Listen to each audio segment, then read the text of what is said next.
আসামি সম্রাট, এখানে কোনো পদবি নেই। আপনার পদবি? আমার কোনো পদবি নেই।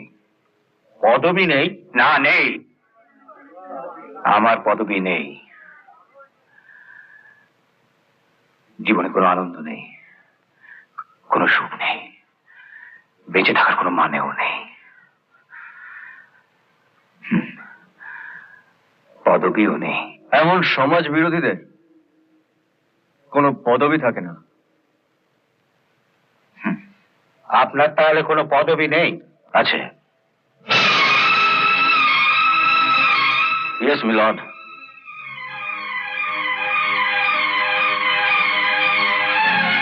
ওর একটা পদবি আছে। আপনি ওর পদবি জানেন? আশ্চর্য, আমি আমার ছেলের পদবি জানবো না?